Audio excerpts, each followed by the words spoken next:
आता लाडक्या बहिणींनो आणि लाडक्या ताईंनो, मुख्यमंत्री माझी लाडकी बहीण योजना आणि याचा 24वा हप्ता कधी भेटतो याची आतुरता महाराष्ट्रातील सर्वच बहिणी बघत आहे. पण लाडक्या बहिणींनो, त्या दिवशी आपण एक मुद्दा उचलून धरला होता, की या पावसाळी अधिवेशनामध्ये लाडक्या बहिणींचं जे वितरण आहे 1500 वरून तुम्ही 2100 करणार का? याबद्दलची बघा, या लोकसत्ता पेपरनी आज काय घेतली आहे, दखल घेतलेली आहे. म्हणजे लाडक्या बहिणींनो, आपण जो मुद्दा या ठिकाणी मांडतोय, तो प्रत्येक मुद्दा आता न्यूज पेपरमध्ये पकडला जातोय. बघा, लाडकी बहीण योजनेची रक्कम महागाईनुसार वाढवा. मी तेच म्हटलं होतं, की या सरकारने, राज्य सरकारने, की लाडक्या बहिणींचा जो हप्ता आहे तो 1500 वरून 2100 करा. पण असं होत नसेल तर लाडक्या बहिणींना हा जो हप्ता आहे तो ₹250 दर महिन्याला वाढवून द्या. म्हणजे 1500 वरून ₹1750 करा. काय आहे सगळी इन्फॉर्मेशन मी तुमच्या समोर ठेवणार आहे. लोकसत्ताची न्यूज अत्यंत महत्वाची गोष्ट आहे. त्या अगोदर लाडक्या बहिणींनो, जी-आर कधी येणार आहे? जी-आर कधी येणार आहे? सोबतच हा जो जो जूनचा हप्ता आहे हा कधी मिळणार आहे तुम्हाला? आणि जे वितरण आहे ते सुद्धा कधी सुरू होणार आहे? याबद्दलची सविस्तर डिटेल्ड माहिती या व्हिडिओमध्ये मी सांगणार आहे आणि ती अत्यंत महत्वाची असणार आहे. आणि सगळ्यात शेवटीला लाडक्या बहिणींनो, एक महत्वाची अपडेट आहे. कारण तुम्ही जर बघितलं असेल, हे जे सरकार आहे एकदम ढोंगीपणाचं नाटक करत आहे. गेल्या कालावधीपर्यंत जर तुम्ही बघितलं असेल तर 2,47,00,000 बहिणी या योजनेमध्ये पात्र होत्या आणि आता त्यांची जी संख्या आहे 1,69,00,000 इतकी झालेली आहे. आणि यामध्ये जर तुम्ही बघितलं असेल, सरकार हळू लाडक्या बहिणींचा जो नंबर आहे तो कमी करत आहे. आणि यामध्येच लाडक्या बहिणींनो, तुम्ही बघा, 1 महिना होऊन गेला, आता दुसराही महिनाचे ऑलमोस्ट 7-8 दिवस होऊन गेले, तरी सुद्धा जी-आर नाही आलेला आहे आणि तुम्हाला पैसे वितरण सुद्धा झालेले नाही आहेत. जर आपण हातावर हात देऊन या ठिकाणी बसलो, तर लाडक्या बहिणींनो, आपल्याला म्हणजे इथून पुढे लाडक्या बहिणीचा जो नंबर आहे तो कमी केला जाईल आणि ही योजना ही हळू काही कालावधीनंतर म्हणजे एका डब्यामध्ये, कचऱ्याच्या डब्यामध्ये टाकली जाईल. म्हणून आवाज उठवणं अत्यंत गरजेचं आहे आणि तेच आपण या योजनेसाठी आणि तुमच्यासाठी ते करतोय. तर चला लाडक्या बहिणींनो, तुम्हाला सर्वात महत्त्वाची न्यूज दाखवतो. लाडकी बहीण योजनेची रक्कम महागाईनुसार वाढवा. बघा, 7 जुलै 2026 सकाळी 8 वाजून 40 मिनिटांची न्यूज आहे. म्हणजे आजची न्यूज आहे लाडक्या बहिणींनो. मी तुमच्यासाठी हा मुद्दा उचलून धरला होता, की लाडक्या बहिणींना ₹2100 द्या. या पावसाळी अधिवेशनामध्ये लाडक्या बहिणींना 1500 वरून 2100 वाढवून द्या. जर तुम्ही ते करू शकलात नाही, तर तुम्ही ₹250 वाढवा. म्हणजेच लाडक्या बहिणींना ₹1750 करून द्या आणि हळू मग तुमची जी स्थिती निर्माण होईल, त्याच्या हिशोबाने तुम्ही करून द्या. सोबतच विविध राज्य सरकारतर्फे माझ्यासाठी राबवण्यात जाणारा थेट बँक खात्यात पैसे जमा करण्याच्या योजनांचा महागाई आणि कुटुंबाच्या बदलत्या गरजा लक्षात घेऊन वेळोवेळी पुनर्विचार केला पाहिजे, असे समितीने चर्चापत्रात म्हटलेले आहेत. आणि हेच मी तुम्हाला त्या दिवशी सांगितलं होतं. मुख्यमंत्री माझी लाडकी बहीण योजनेवर अनेक नामांकित अर्थतज्ञांकडून आक्षेप नोंदवले गेले असले तरी योजनेचे उघड समाधान करणारे आणि यामुळे महिलांची बचत किंवा कुटुंबावरील खर्चात लक्षणीय वाढ झाल्याने सांगणारे मत खुद्द पंतप्रधानांच्या आर्थिक सल्लागार समितीने सोमवारी व्यक्त केली आहे. इतकेच नव्हे तर वाढती महागाई आणि बदलत्या कौटुंबिक गरजांनुसार थेट बँक खात्यात जमा होणारी सध्याची ₹1500 ची रक्कम पुरेशी आहे की नाही, हे तपासण्यासाठी याचे मूल्यमापन करावे आणि त्यात बदल केले जावेत, असा सूर समितीच्या ताज्या पत्रातून उमटलेला आहे. म्हणजे बघा, आपण जेही व्हिडिओ बनवतोय ते एकदम या योजनेला पकडून बनवतोय. असेच काही खोटे वगैरे, की पैसे आज आले, उद्या आले असे बनवत नाही. जे आहे ते तुम्हाला सांगतो आणि तेच मुद्दे या ठिकाणी उपस्थित केले जातात.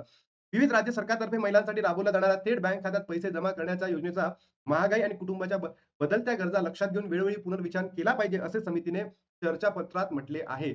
या अहवालात महाराष्ट्रातील मुख्यमंत्री माझी लाडकी बहीण योजना आणि ओडिशामधील सुभद्र योजना या प्रामुख्याने 2 मोठ्या योजनांचे सविस्तर मूल्यमापन सुद्धा करण्यात आलेले आहे. म्हणजे बघा, महाराष्ट्राच्या जी योजना आहे लाडकी बहीण योजना, याच्या संदर्भात त्यांनी म्हटलेलं आहे, की वाढत्या महागाई सोबतच लाडक्या बहिणींचे जे 1500 आहेत, हे वाढवून तुम्ही 1750 करा किंवा 2000 करा किंवा 2100 करा. जे तुम्हाला सोयीस्कर वाटेल ते महाराष्ट्र सरकारने या ठिकाणी करायला पाहिजे. त्यानंतर लाडक्या बहिणींनो, जर तुम्ही बघितलं असेल, 1 महिना होऊन गेला हो. जून महिना गेला, बरोबर? आता आजची तारीख जर बघितली 7 जुलै आणि आजही जी-आर आलेला नाहीये. बघा, जी-आर येणारच नाहीये. जी-आर येईल या तारखांमध्ये. 9, 10, 11 या तारखांमध्ये जी-आर येईल आणि त्याच्यानंतर तुमच्या अकाउंटला 13, 14, 15 या दिवसांमध्ये पैसे वितरित होईल. पण लाडक्या बहिणींनो, तुम्ही विचार करा. जर सरकारने असंच चालू ठेवलं, की 1 महिन्याचा लाभ द्यायचा, 2 महिन्याचा लाभ पुन्हा पेंडिंग ठेवायचा. मग तुमचा जो बचतीचा जो मार्ग आहे किंवा तुमच्या मुलांचं शिक्षण आहे, तुमच्या मुलांची तब्येत आहे किंवा तुमच्या फॅमिलीचं काहीतरी फायनान्शियल कंडिशन आहे, ती कशी योग्य पद्धतीने होईल? सोबतच सरकार आता यावर्षी सरकारने जर तुम्ही बघितलं असेल, अनेक बहिणींना अपात्र केलं. काही न्यूजपेपरमध्ये 82,00,000 बहिणी अपात्र केल्या, काही न्यूजपेपरमध्ये 80,00,000 बहिणी अपात्र केल्या. बरोबर? आपण एक नंबर पकडू की 80,00,000 बहिणी अपात्र झाल्या. आता पुन्हा ई-के-वाय-सी होईल. आता या जून महिन्यामध्ये दरवर्षी ई-के-वाय-सी होणार होती. जून गेला, आता जुलैमध्ये वाट बघू की ई-के-वाय-सी होते की नाही. बरोबर? तर या ई-के-वाय-सी मध्ये सुद्धा अनेक बहिणी अपात्र करणार. म्हणजे हा जो नंबर आहे लाडक्या बहिणींचा 1,69,00,000 हा सुद्धा आता कमी होणार म्हणजे होणार. त्यानंतर जी ई-के-वाय-सी प्रक्रिया आहे, ही ई-के-वाय-सी प्रक्रिया काही बहिणींनी केलीच नाही. काही बहिणींना चान्स मिळाला नाही कारण की त्या सिंगल होत्या. त्यांना वडील नाही, आई नाही, बहीण नाही, भाऊ नाही, कोणीच नाही. त्यांनी करू शकल्या नाही. काही बहिणी विधवा होत्या, त्या सुद्धा करू शकल्या नाही. मग विचार करा अशा तर असंख्य बहिणी आहे. सोबतच पहिल्याच वेळेस काही बहिणी अशा होत्या, की त्यांना ई-के-वाय-सी करण्याची भीती वाटत होती. ती भीतीपोटी त्यांनी ई-के-वाय-सी केली नाही. मग अशाही बहिणी आहे. मग या सर्व गोरगरिबीण बहिणींचं काय होणार आहे, याबद्दल सरकारसमोर आपण आवाज उठवणं अत्यंत गरजेचं आहे. आणि महाराष्ट्रातल्या प्रत्येक युट्यूबर्सला सुद्धा मी हेच म्हणतोय, की तुम्ही सुद्धा योजनेसाठी लाडक्या बहिणींच्या हितासाठी आवाज उठवा. अन्यथा हे जे सरकार आहे, काही कालावधीनंतर या योजनेला बंद करण्याच्या उद्देशाने काम करत असल्यासारखं आपल्याला वाटतं. म्हणून मी तुम्हाला एवढंच सांगतोय लाडक्या बहिणींनो, या व्हिडिओला महाराष्ट्रातील तमाम बहिणींपर्यंत पोहोचवा. कारण आपल्याला आपला लाभ बंद होऊ द्यायचा नाहीये. आणि जे केंद्र सरकारच्या समितीने जो निर्णय दिलेला आहे, की वाढत्या महागाईबरोबरच या योजनेचा भत्ता सुद्धा वाढवायला पाहिजे, हे सुद्धा आपल्याला उचलून धरणं तितकंच महत्त्वाचं आहे, अत्यंत गरजेचं आहे. तुमच्या प्रतिक्रिया काय वाटतं नक्की कमेंट बॉक्समध्ये सांगा.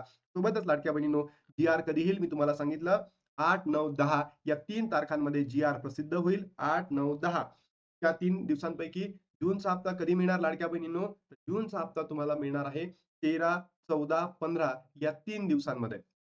त्यानंतर तुम्हा सर्वांना सांगायचं आहे, की लाडक्या बहिणींनो घाबरू नका. आपण प्रत्येक लाडक्या बहिणींचा आवाज सरकारपुढे मांडूयात आणि आपल्या ज्या मागण्या आहेत त्या परिपूर्ण करून घेऊयात. जर तुम्ही सपोर्ट करत असाल तर नक्की लाडक्या बहिणींनो एक तर थंब द्या किंवा सपोर्ट लिहा. कारण आपण जर आवाज उठवला नाही तर समजून घ्या यावेळेस म्हणजे मागच्या वेळेस ई-के-वाय-सी दरम्यान अनेक 82 लाख बहिणी अपात्र झाल्या. असाच नंबर यावर्षी सुद्धा ई-के-वाय-सी केल्यानंतर येणार आहे आणि तुम्ही सुद्धा अपात्रामध्ये जाणार. आज पात्र आहेत, पण उद्या अपात्र ठरणार आहे. सोबतच पेंडिंग लाभ लाडक्या बहिणींना का दिला जात नाही, ते सुद्धा या ठिकाणी अपेक्षित आहे, की सरकारने ज्या बहिणी पात्र होत्या, त्यांचा खरंच पेंडिंग लाभ द्यायला हवा. तुम्हाला काय वाटतं पेंडिंग लाभ द्यायला पाहिजे की नाही द्यायला पाहिजे? नक्की कमेंट बॉक्समध्ये सांगा. आता या ठिकाणी थांबतो आणि भेटतो तुम्हाला नवीन व्हिडिओमध्ये. तोपर्यंत जय हिंद, जय महाराष्ट्र, जय श्रीराम.